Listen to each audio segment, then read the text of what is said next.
Pinag-aaralan pa ng Malacanang kung palalawigin ang termino ni Philippine National Police Chief, Police General Romel Francisco Marbil, na nakatakdang magretiro sa susunod na buwan.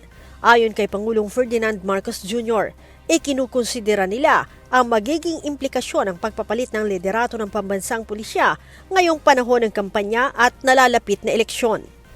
So pinag-aaralan namin, but I think that is probably a very strong argument to keep him on.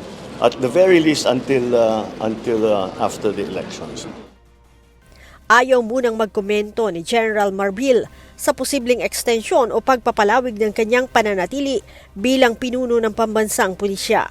Ayon kay General Marbil, nakatutok sila sa pagpapatupad ng mas mahigpit na seguridad para sa papalapit na halalan. Sa katunayan, pagtutuunan ng pansin ng PNP ang paglaban sa guns, goons at gold o yung tinatawag na 3Gs, 100 araw bago ang eleksyon. Meron po kaming ginagawa 100 days before election. Ang sabi ko nga, dun dating old school natin, no? 3Gs, guns, goons, and gold. Of course, kaya mo kontrolin yun. Kaya may dinagdag kami sa goons. Ang goons, sinama na namin yung mga pulis na magiging political. Ngayon pa lamang, puspusa na aniya ang kampanya ng PNP laban sa loose firearms. So guns, kinokontrol namin yung talagang mga baril ngayon. Marami po kaming huli. Sabi ko, tuloy-tuloy yung gawin ng CIDG sa mga warrants. Ihabulin natin ng mga search warrants sa mga baril. Bukod dyan, babantayan din aniya nila ang bilihan ng boto sa pamamagitan ng paggamit ng electronic money transfer.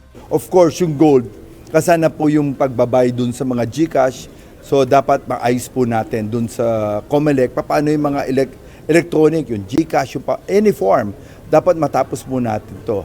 Bukod sa mga private armed group, iminomonitor din ng PNP ang mga pulis at militar na makikisawsaw sa politika. Aniya, ituturing nilang goons ang mga ito kapag pumanig na sa isang politiko. Goons, pinapaayos ko na sa IAS, yung mga pulis na may involved, they will not recover anymore.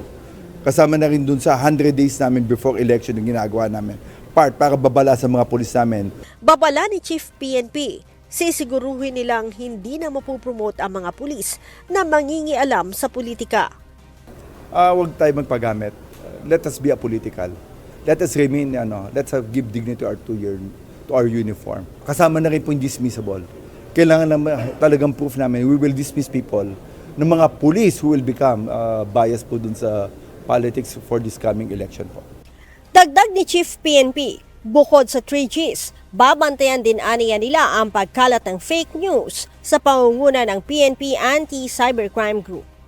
And pinaka-worst na hindi pa namin na kailangan namin pagpreparan yung misinformation. Yan po yung the next, kasi dati 3Gs lang eh.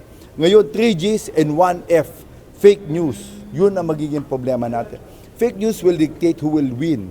Kasi talagang sirante, paano natin makokontrol dun sa media, social media, sa internet, sa Facebook natin, kung mga false ang pinapalabas sila. Si General Marbil ay nakatakdang magretiro sa February 7, pagsapit ng kanyang mandatory retirement age na 56. Leia Ilagan, UNTV, News and Rescue. Diyos ang aming sandigan, serbisyo publiko ang aming pinahahalagahan.